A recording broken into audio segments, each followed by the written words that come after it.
afternoon, everyone, and welcome to News 3 Now Live at 4 on this Monday. Welcome back to you. Thank you. Good to be back. Surprise visit to your mother for Mother's Day. Yeah, I went for Mother's Day, and we had a really nice week. Nice weather. You got a little sun? Yeah, I got a little sun, nice and warm. The sun still hasn't come out here, I see. No, we had a couple of days. Speaking of weather, we're going to be talking weather later on. That's right. We're going to be taking your weather questions for Gary Canalti and Dana Fulton.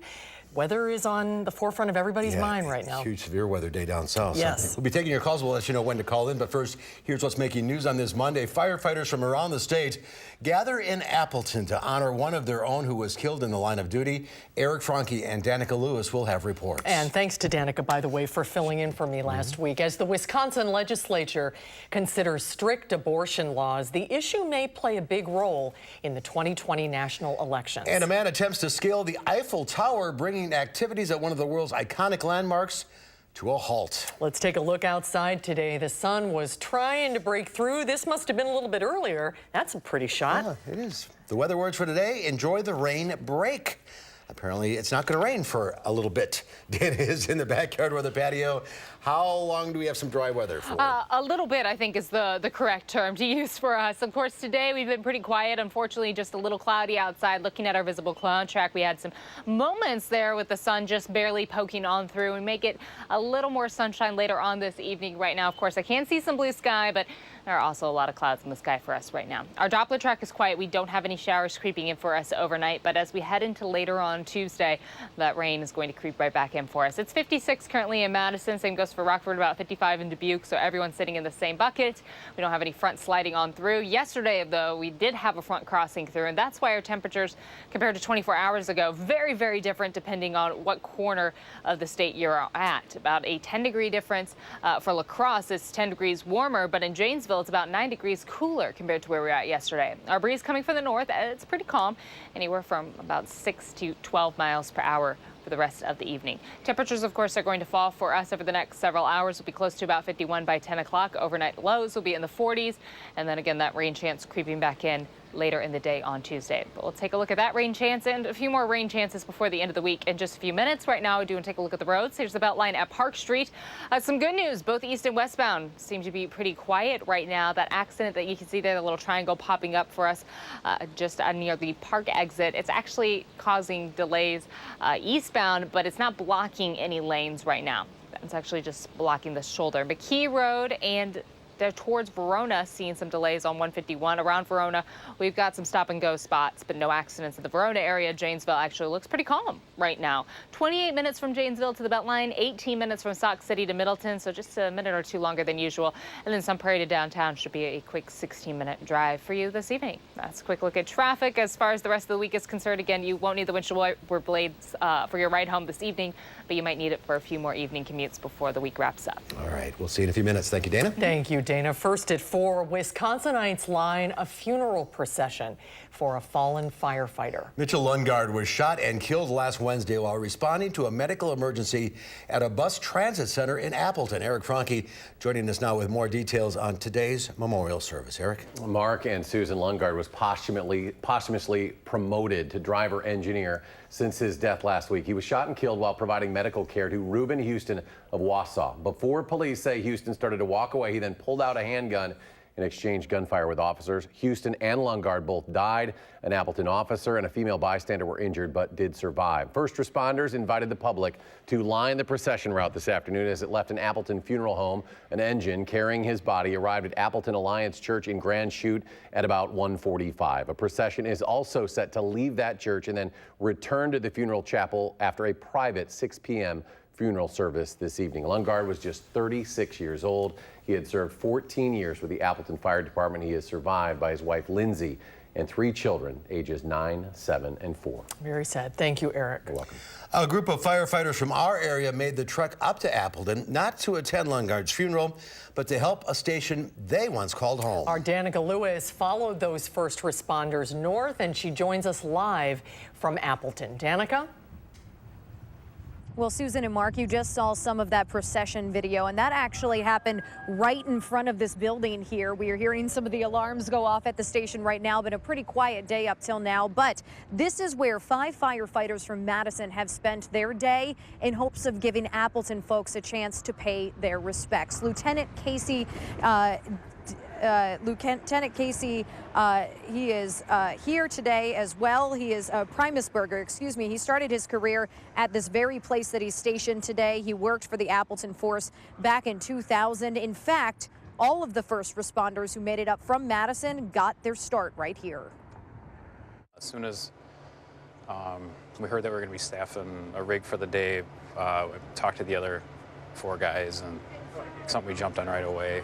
Just felt like it was something we had to do. And wanted to do, quite frankly. One of the firefighters here even worked with Mitch Lundgaard for a few years. Lieutenant Primusburger says once you get into the fire service, you are part of a family. And all of the firefighters who did volunteer here, you're seeing the Madison truck actually leave right now to go on a call for the Appleton department. There she goes.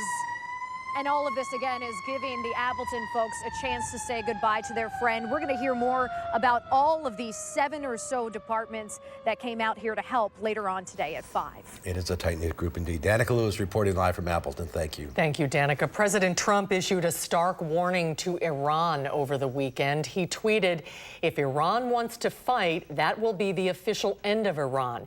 Never threaten the United States again." His message followed a rocket attack that U.S. officials tell CBS News was likely aimed at the U.S. Embassy in Baghdad.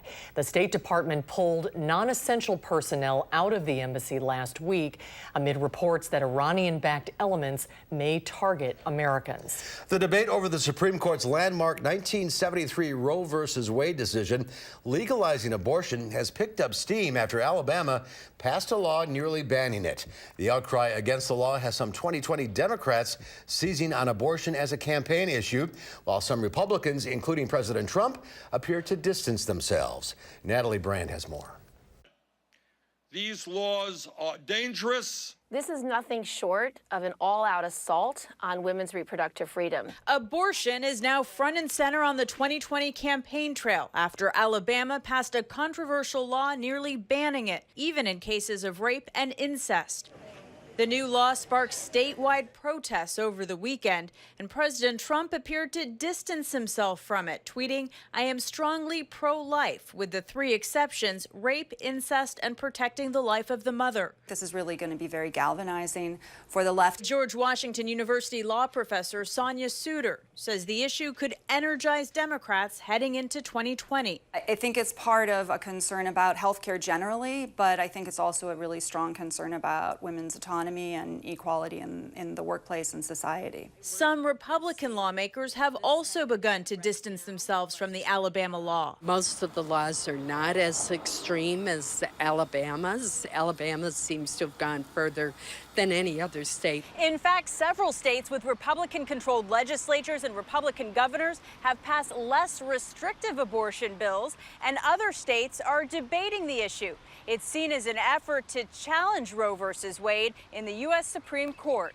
Suter says Alabama's law may not make it that far. This court, particularly with Chief Justice Roberts, is unlikely to be willing to take something as extreme as a law that bans abortion from the moment of pregnancy with no exception for rape or incest. Activists are calling for a nationwide day of action in support of Roe v. Wade on Tuesday. Natalie Brand, CBS News, the Supreme Court. And the Wisconsin Assembly has already passed the so-called Born Alive abortion bill. It now heads to the Senate. Governor Tony Evers says he will veto the bill if it reaches his desk. Tornadoes touched down in several states over the weekend, and more severe weather is possible. School is canceled today in Moore, Oklahoma, for more than 150,000 children in and around Oklahoma City.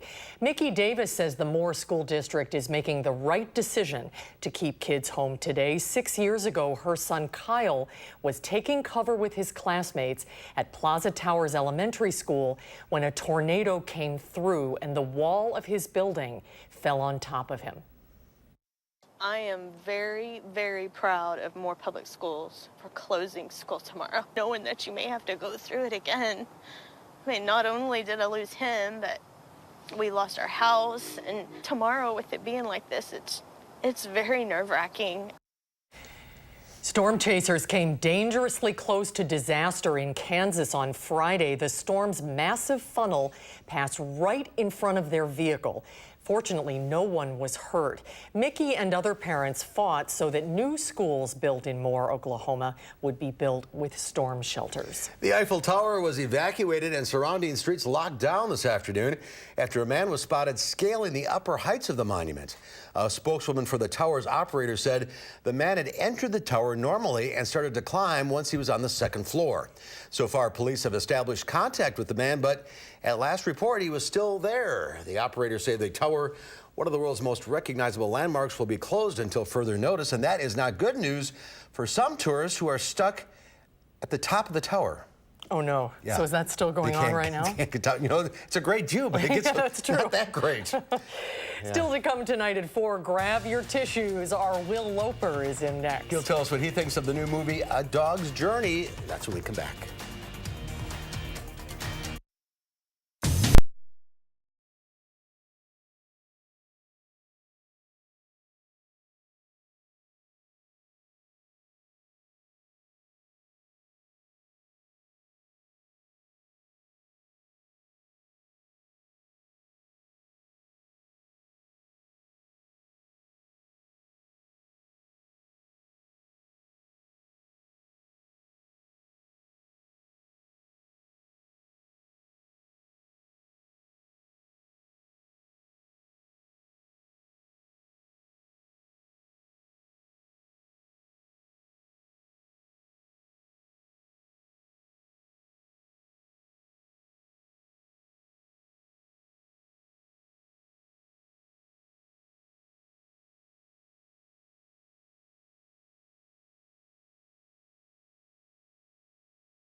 Morehouse College graduates in Atlanta received way more than their diplomas yesterday. The class of 2019 received a life-altering gift. Billionaire commencement speaker Robert Smith dropped a $40 million surprise, stunning students and school administrators. He promised to pay off every penny of their student loans. Smith is the founder and CEO of a private equity firm. According to Forbes, he's worth an estimated $5 billion. On behalf of the 8 generations of my family who have been in this country. We're going to put a little fuel in your bus. Just imagine the weight lifted off your shoulders when you have a clean slate coming out of college. It's an overwhelming feeling in a good way. And it's just like, I'm so motivated to go change the world. Dwight Lewis just graduated from Morehouse with a degree in business administration. He danced his way across the stage after learning his more than $150,000 debt was wiped away. Smith's generous gift comes at a time when student loan debt has soared to roughly $1.5 trillion.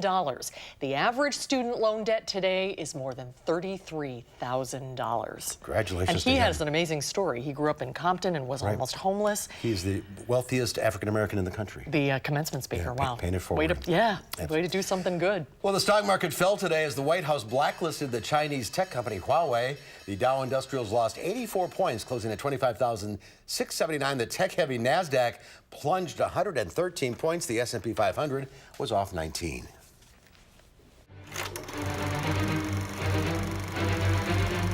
I love mornings with our granddaughter. So did I. Mostly because she gave me bacon. Bailey, you've done so much for me. When you come back the next time, take care of CJ. She needs you like I needed you. And then it happened. I was a puppy again, and CJ was my new purpose.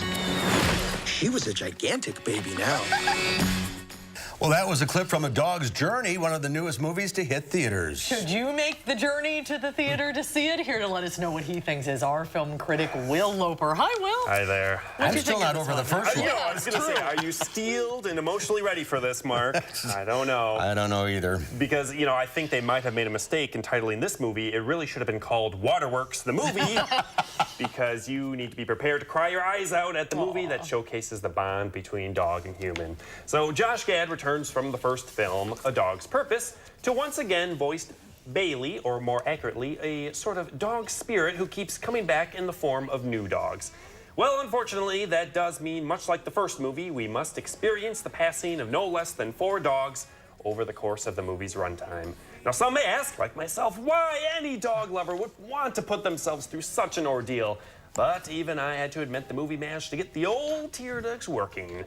So this sequel works better by focusing more on just one person, CJ, and keeping most of the dogs' lives close to her.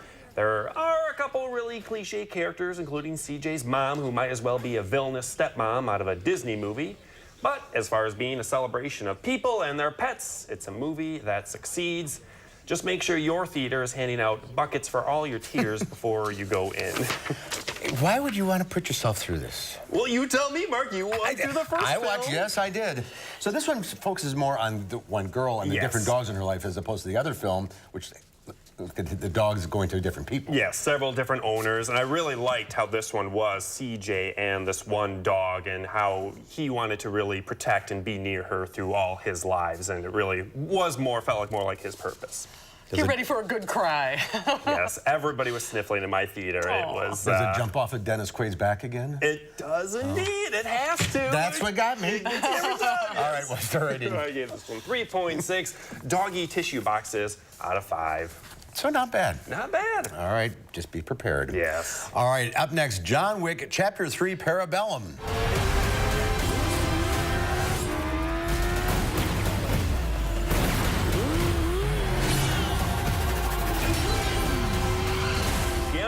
Is back and an army of assassins is trying to kill him.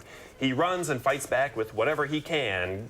Knives, guns, horses, and dogs. Yes, it was a great weekend for dog lovers. Now, the movie does get a little weighed down with its secret world of assassins and all the special coins and tokens and rules. But look, this is all about the action, and it's some of the most inventive and well-choreographed action you'll ever see. This movie knows its genre, and it owns it. If you like action, it's a no-brainer. Go see this movie. But do you need to see the previous John Wick films? Yeah, I mean, there's a lot of world building with all the hitmen and assassins that you might be a little confused about, but you probably could. I mean, it's just Keanu Reeves trying to survive. That's all it boils down to. It's just nonstop action. Some of the stunts look amazing. Oh, it is great. And Keanu Reeves insists on doing it himself, and he nails it. All right, what's the rating? This one, 4 action dogs out of 5. So 2 good dog movies. 2 good dog movies this week, yeah. All right, next week. Disney's back with its remakes with Aladdin. Oh, interesting. And Will Smith as a blue genie. I saw a picture of that under somewhere. It's rather frightening. All right. I know. We'll see you next week, Will. We'll see you. Thanks, Thanks Will. guys. And we'll be right back. You're watching News 3 Now, live at 4.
Take a look at this. It's a Game of Thrones pug style. Hundreds of people gathered in Portland, Oregon this weekend for an extra special pug parade. The theme, Game of Thrones. Participants went all out as the famed HBO series came to an end last night.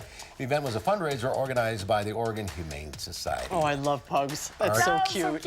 Okay, Game of Thrones, what do you think? Yes, so I'm okay with the plot points that happened. No spoilers, but I think the storyline wrapped up how it should. I'm not a fan of the director that did it. He does a lot of close-up face shots and very slow, kind of plodding pace. And I was not a fan of the pace of it. But as far as how it ended, the bows that were tied on the presents, I was okay with that. I think it's how it should have gone. Even though everyone wanted a few face-offs, wanted a few people to meet up and have those confrontations. It would have been fun to watch, but I don't think it would have been true. I think you could fill in for Will Loper sometime if Will's not around. 4 Iron Thrones out of 5. Okay, Is that okay? there you go. It is an annual tradition for the freshman class at the U.S. Naval Academy in Annapolis. The freshmen attempt to climb the Herndon Monument. The 21-foot-high monument is covered in 50 pounds of vegetable grease. Oh, gosh. The event signifies when plebes, which are freshmen, officially become fourth-class midshipmen after surviving their intense and grueling first year at the academy. Now, the legend has it that the person who replaces the Dixie Cup at the top of the monument with the midshipman cover will be the first in their class to make admiral. This year's class competed in the Epic Challenge. They did it in just over an hour, which was very fast. Wow. Last year it was 2+ hours. The fastest time ever was 1972, but that was before the monument was greased, so that doesn't really count. The slowest time was the class of 1998. It took them 5 hours and 17 seconds. What were they doing? Oh my gosh, I was not prepared for that zoom out shot with all the people piled up on top. I was not ready for that. It's quite a scene every year. They live stream it. You can watch it live and the whole thing. Okay. Yeah. All right. Next Good year. to know. Next year All I can tune in. So, a little dry for a couple hours at least. For a couple hours. Today, it's a little windy outside. We have had a few pockets of sunshine, as you can see here right now. It's not too bad out this evening, but we are looking at rain chances for tomorrow and a few other days this week. Let's take a closer look at what's ahead right after break.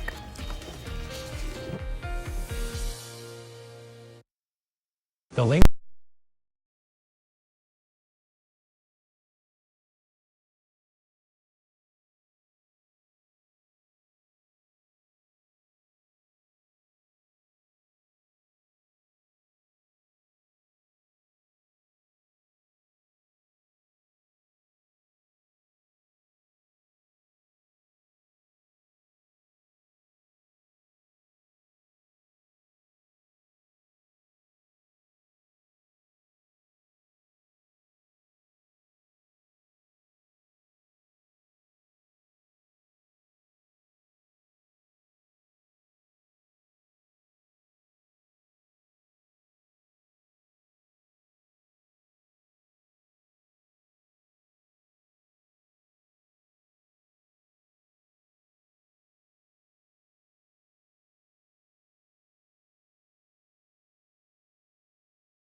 No rain coming through today, which is good news for us. We just had a few clouds in the sky, but overall we, of course, are ahead of schedule. So that was actually the precip from yesterday, just over 1/4 of an inch. For the full year, we've picked over just 2.5 or 12.5 inches, and that puts us about 2.25 inches ahead of schedule for us right now. So today, having a dry sky was good news. We certainly need it.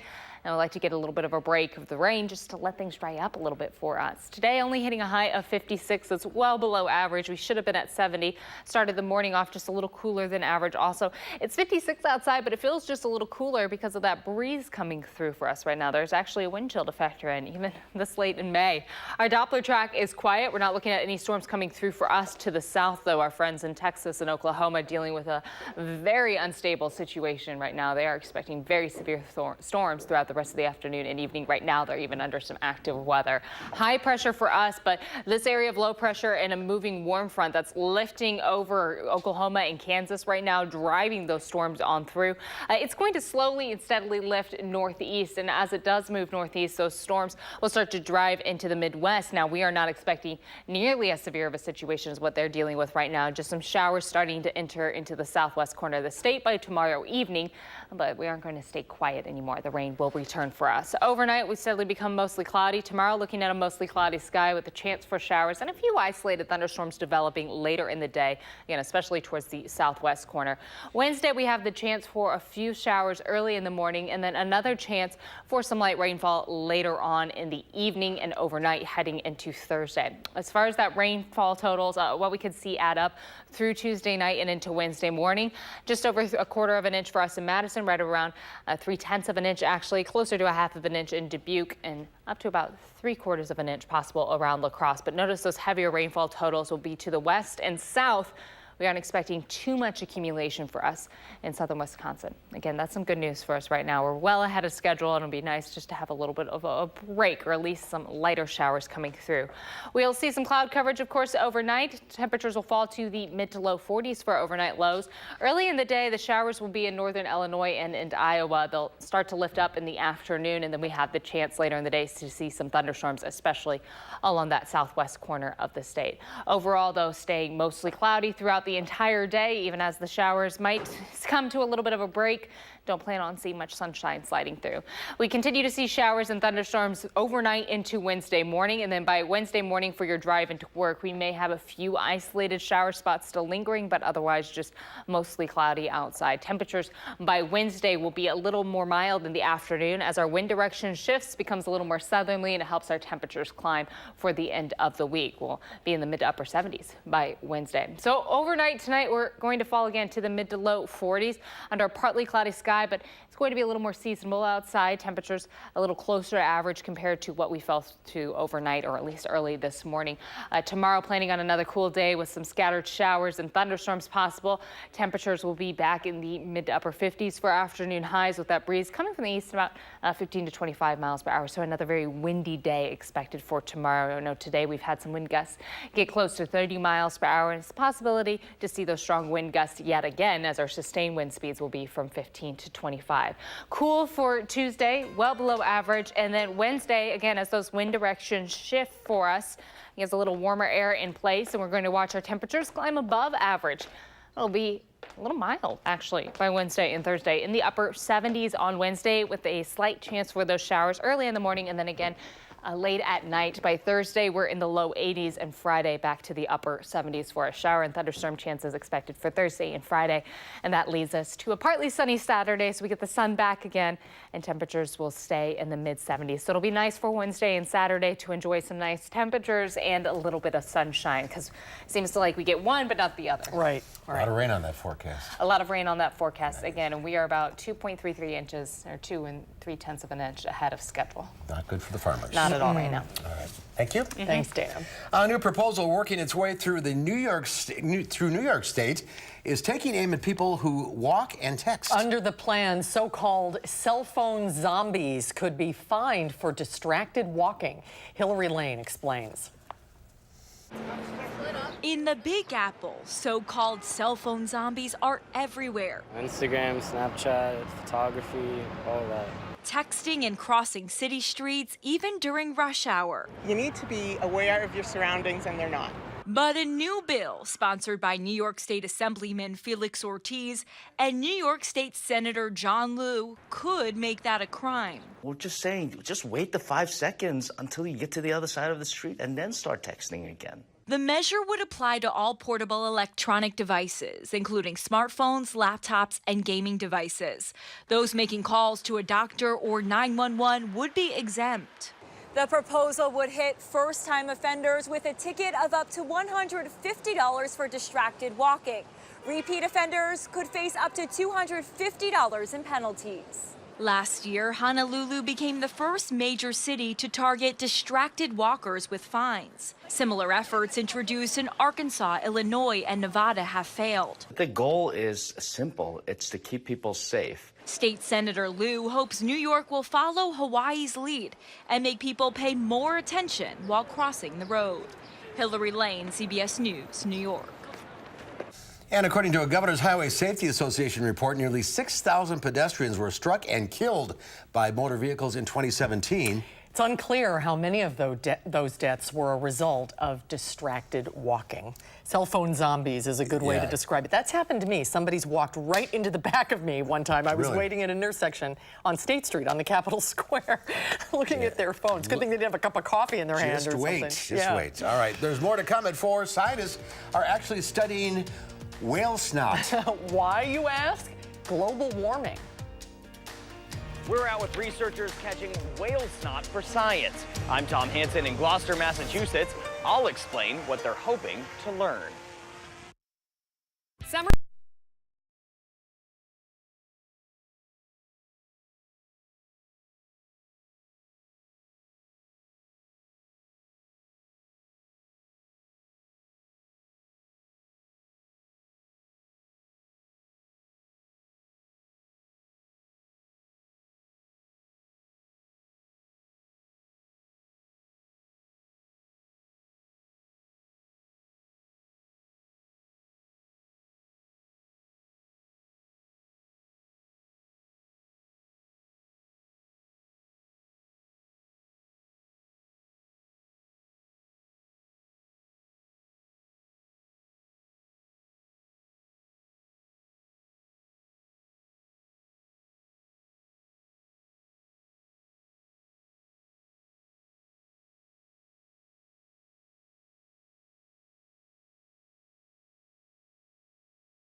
Here's a live look at the UW campus, Memorial Union sailboat route. Hopefully spring will come eventually, just not today. A recent UN report shows 1 million species on our planet are now threatened with extinction. Many of them live in our oceans. Now, some climate scientists are trying to save the world's waters by tracking some of its biggest creatures with a very unique tool. Tom Hansen reports from Gloucester, Massachusetts. Ian Kerr is on the hunt right, blow, dead ahead, to find the largest mammals on Earth. There's a whale right beside us. Oh my gosh. There we go. Whoa. Humpback whale, starboard side. The team zeroes in on its target and fires. 3, 2, 1. I'm going to try to get a fin blow if I can. What's my height? 6. Bingo! The scientists at Ocean Alliance call their drone the Snotbot because it collects material spouted from the whale's blowhole. We've won the snot lottery. A goldmine of biological information. Kerr says it also reveals clues about the ocean's overall health, under constant threat from climate change, pollution, and overfishing. How does a whale's health indicate how healthy the ocean is? Well, a whale is a mammal at the top of the food chain. And if you're at the top of the food chain, that means you're integrating everything below. You're eating the fish, you're eating the krill. Before drones, scientists relied on biopsies, which some viewed as disturbing to the whale. But with the help of the Snotbot, this team is able to collect more data without the whale even knowing. Kerr developed the drone while researching whales after the massive Deepwater Horizon oil spill. How did you come up with the Snotbot? Basically, there's a whale right in front of me, and this cloud of whale snot like engulfed me, and it was stinky, and I'm like, hey, you know what? Stinky means biologically productive. I smell an idea. I smell an idea. I like that. The sound of success. Back at the Ocean Alliance headquarters, Kerr's team preps samples for the lab. A swimming pool of snot.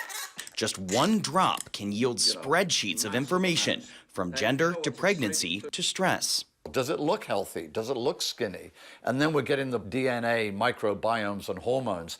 But it's the unknown that excites Kerr the most. You know, cup half full here. I think there's enormous opportunities with these new technologies to educate people, engage people, and change the world. With this newest generation of research, he says the sky is the limit. Tom Hansen, CBS News, Gloucester, Massachusetts. Wait, just to the right exact Fascinating. spot. Yeah. The drone. Yeah. Incredible. Ocean Alliance researchers say not only does their data give them more accurate idea of the size of the whales, It also changes the way they understand whales' behavior patterns, and it certainly makes them easier to track. amazing. Well, it's time to get your weather questions answered. Dana and Gary are both ready to take your questions on both the phone and Facebook Live. If you'd like to call on the phone, the number is 270-9933, or go to the Channel 3000 Facebook page. We'll get to your calls and your questions when News 3 Now Live at 4 continues.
Down to 3.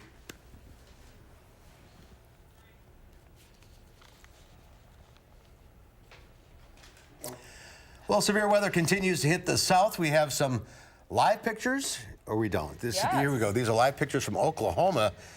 They're under the gun down there, aren't they, Gary? Yeah, it is a nasty situation down there. They've got a high risk of severe weather, a number of tornado warnings, basically from the Texas and Oklahoma panhandles all the way up into southwestern Missouri. So it's an angry sky, as we like to say. We're taking your calls at 270-9933 for Dana and Gary, and also your Facebook questions as well. Thank you guys for doing this. Yes, of course. Let's start with Kathy. Start with the phone. Okay, let's start on the phone with Kathy from Madison. Hi, Kathy. What's your question? Causes thunder to keep going. Sometimes when it thunders, it'll just keep rumbling on for a long time, sometimes like a half an hour. What causes that? It's kind of basically, it's just the reflection of the sound.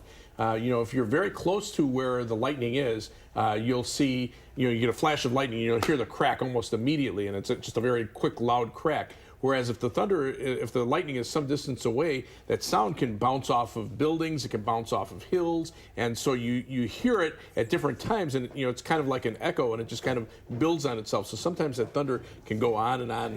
If it's just the right distance away from you, and you've got enough things to bounce the sound off. Right. Again, especially if you're a little further away. Okay. What do you got on Facebook?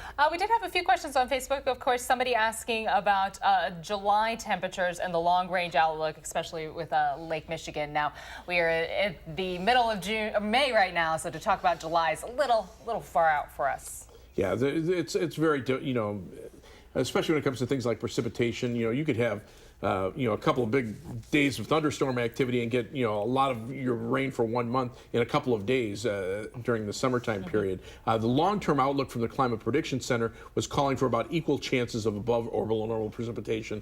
It was calling for above normal temperatures to our east and to our west, and also above normal precipitation out to our west as well. But here are about equal chances. All right, Pam is on the phone. Hi, Pam. What's your question? Hi. I just want to say I love you guys. You're a team.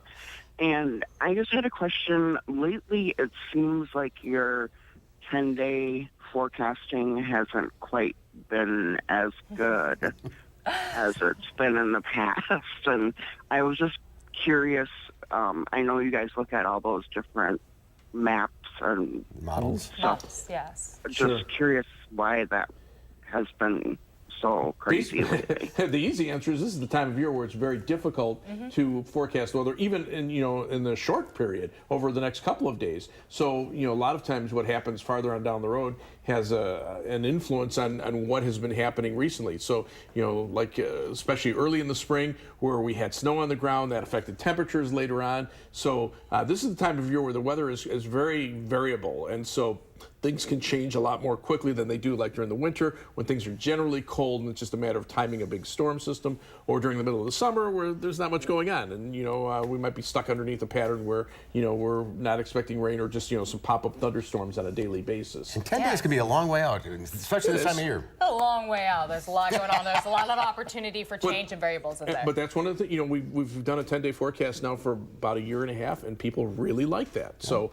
we continue to do it. And I think there's some good, it gives us, we've got enough confidence in the forecast to, at least put the forecast out there so that people have a general idea what's going on. A nice general picture. Now, we do have two questions on Facebook that I think kind of tie in together, talking about tornadoes in North America, and then also why are tornadoes so common in Nebraska, Oklahoma, and Kansas. So, of course, the common term there, tornado alley, stretching all the way up through the Gulf into right at the edge of southern Wisconsin. We're right actually at the tippy top of that. And the reason we do tend to see, of course, so many tornadoes in North America, we are just in that prime setup to get that warm Gulf air, the lifting in, and that cool air up north just dropping right down. And we have a lot of land in between, a lot of flat land in between that has plenty of space for that mixing to occur. So yes, that tornado alley zone, the prime spot, not just in North America, but throughout the world to see tornadoes happen, a significant number of tornadoes happen. Aside from Florida, Florida's a little separate state of their own, but in that crime area in the center of the country. And of course, that's what we're looking at right now with And Oklahoma that's a live and in picture Texas. again. That's a live picture right now. Oklahoma City. Yeah, and you can see, look how fast the clouds are moving. Well, basically, in the middle part of the country, you're in the mid-latitude, so you have strong jet stream, which is overhead. You have mountains to the west, so you can dry the air out, and so you have dry air colliding with moisture, and you have a source of moisture, the Gulf of Mexico to the south. So all the ingredients are right there, geographically. To make this part of the world for severe weather. There's a reason. All right, let's go to Vicki in Jefferson. She's on the phone. Hi, Vicki. Vicki, you there? Hi. Hi, what's your question? Yeah, my question is a little bit. Can you explain a little bit more about the daylight saving time? My folks live in Arizona and they don't have it, and we have it, and was just kind of wondering why is some states different than others. And I'll take this because we get this all the time, and I've tried to figure out a way that this can work. Basically, the reason for daylight saving time is, especially during the summer months, basically you're taking some daylight from the early morning hours and shifting it to the afternoon and evening. So instead of having the sun set at 7 o'clock in the evening, it sets at 8 o'clock. Instead of rising at 5 o'clock in the morning, it rises at 6 o'clock. Most people are not up early in the morning. They're more likely to be up later in the day. So that's the whole reason behind daylight savings time. Now, some states don't want to change their clocks, and Arizona is one of them. That's why they don't have it. But there has been a call for all year daylight savings time. That's fine for the southern parts of the United States. The problem is in the northern parts, then the sunset is way too late in the summertime. You'd have sunset after 10 o'clock at night. And during the winter time, sunrise would be at 8 or 9 o'clock in the morning, and kids go to school in the dark. So you don't want that to happen. So either you shift the clocks, once a year, or I think the other way that they'd have to do is they'd have to shift the time zones, and basically the southern part of the U.S. would be on daylight savings time, northern part would not. Okay. That would make it a little easier. Sorry for asking, Vicki. All right, speaking of time, we're out of it. Thank you all for calling in, and Facebook. Thank you, guys. Yes, so there are still a few more questions on Facebook, and we'll be able to pop on there and answer a few of them also. And if you have any more questions, you can always just continue to go on Facebook or Twitter or an email. All right. Thanks, you guys, for doing this. She's got a final check of your forecast when we come back. Well.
A dry evening, but cool. Dry, cool, a little windy outside also for us right now, unfortunately. We're going to stay breezy overnight.